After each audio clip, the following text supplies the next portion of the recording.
আপনারা সবাই জানেন যে করোনা পরিস্থিতির জন্য এবার তো আমরা পরীক্ষা নিতে পারিনি। কাজেই পরীক্ষা না নেওয়ার ফলে এখন পরীক্ষাপত্র আমরা স্থগিত করেছিলাম, পরে পরীক্ষাগুলো বাতিল করা হয়েছিল। বাতিল করার পর আমরা গত জুলাইয়ের 2 তারিখে একটা ফর্মুলিস বলা হয়েছিল যে রেগুলার ক্যান্ডিডেট যারা তাদের পরীক্ষার নাম্বার কী করে দেওয়া হবে। এবং সেই সময় বলা হয়েছিল যে কন্টিনিউ, এক্সটার্নাল, কম্পার্টমেন্টাল এই সমস্ত ছাত্রছাত্রীদের জন্য আবার পরীক্ষা নেওয়া হবে টেন্টেটিভলি অগাস্টের 10 থেকে সেপ্টেম্বরের 20-এর মধ্যে। কিন্তু রাজ্যে করোনা পরিস্থিতির এখন যে হাল সরকার মনে করছে, আমরাও তাই দেখছি যে পরীক্ষা আগামী 20 দিনের মধ্যে তো ইমপ্রুভ করবে না, কাজে সেই পরীক্ষাও বাতিল করা হয়েছে।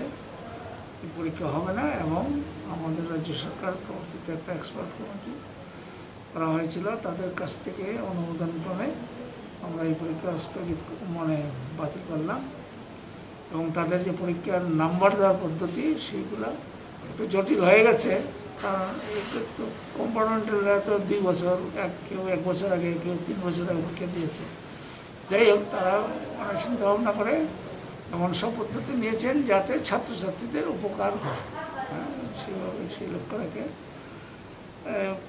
ফর্মুলা করা হয়েছে, যা আমাদের ওয়েবসাইটে দেওয়া হয়ে গেছে। ডিটেলস আমরা বলছি, দেওয়া হয়েছে।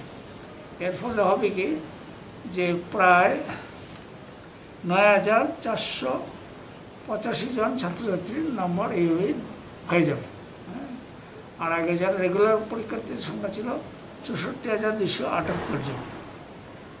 ফলে টোটাল সংখ্যায় এখন পর্যন্ত যা দাঁড়াচ্ছে তাতে 73,763 জন পরীক্ষা ফলাফল বিভিন্ন ফর্মুলার মাধ্যমে হয়ে যাবে। এরপরেও অতি অল্প সংখ্যক ছাত্রছাত্রী আছে, প্রায় 50-55 জন, যাদের পরীক্ষা নেওয়া ছাড়া গত্যন্তর নেই। সেগুলো হচ্ছে কি single subject, higher secondary pass করে গেছে, আরেকটা সাবজেক্টের পরীক্ষা দিতে চায়, তাহলে তো পাস করে গেছে, তার চিন্তা করার নেই, সে আবার পরীক্ষা দেবে, তার সিঙ্গেল সাবজেক্ট যেটা হয়।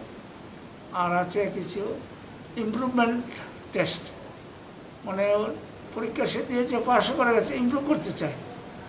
জেনারেলি এই বছর থেকে আমরা এই পরীক্ষাটা শুরু করেছিলাম যে এই বছর যারা কোনো এক বছরে যে পরীক্ষা দিল তার ফলাফল সন্তুষ্ট না হলে সে পরবর্তী বছর পরীক্ষা দিতে পারে।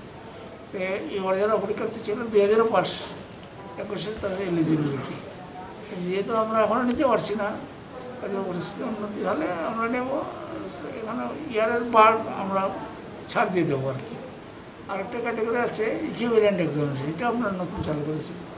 যেমন অনেকে ক্লাস 8 পাস করে ITI চলে যায়, সেখানে 3 বছর পরীক্ষা দিয়ে 3 বছর পড়াশোনা করে পরীক্ষা দিয়ে যদি পাস করে, তার মানে 8 পাস করে গেছে, 3 বছর তার এখন 11-এর লেভেল হয়ে গেছে। এবার যদি আমাদের বোর্ডে সে ইংরেজি এবং বাংলা পরীক্ষা দেয়, পাস করে যায়, তাহলে আমরা মাধ্যমিক পাস ধরে নেব, এটাকে বলে ইকুইভ্যালেন্ট টেস্ট। হায়ার সেকেন্ডারিও কেউ যদি 10 পাস করে ITI চলে যায় এবং 3 বছর কোর্স পাস করে, তাহলে তার হয়ে গেল 10, 3, 13। তাহলে আমরা এটা গভর্নমেন্ট অফ ইন্ডিয়ার একটা আছে, মানে কী বলবো, একটা ইনস্ট্যান্স আছে, যাতে ওই রকম ছাত্ররা যদি ইংলিশ পরীক্ষাটা দেয় এবং পাস করে, তাহলে তাকে হায়ার সেকেন্ডারি ইকুইভ্যালেন্ট আমরা সার্টিফিকেট দিতে পারি। ওই রকম 50 জন টোটাল ক্যান্ডিডেট বাকি আছে যাদের পরীক্ষা দেওয়া ছাড়া অত্যন্ত নেই। আর এছাড়া এই 2 ফর্মুলাতে যারা যারা অসন্তুষ্ট হয় যে আমার এই রেজাল্টে আমি সন্তুষ্ট নই, আমি আর পরীক্ষা দেবো, তাহলে তাদেরও পরীক্ষা নেওয়া হবে, যবে কোনো পরিস্থিতি ইমপ্রুভ করে। মার্কশিট কবে দেওয়া হবে স্যার? মার্কশিট এখন যেটা ওই কম্পার্টমেন্টাল কন্টিনিউ, এদের তো এখন আজকেই আমরা কালকে নোটিফিকেশন করেছি, আজকে এটা আমরা করছি। কাজে এখন হচ্ছে জুলাইয়ের মাঝামাঝি কি কোটি যদি আজকে, কাজে জুলাইয়ে তাদের হবে না, তাদের আমরা আশা করব অগাস্টের মাঝামাঝি, 15 আগস্টের মধ্যে দিয়ে দিতে।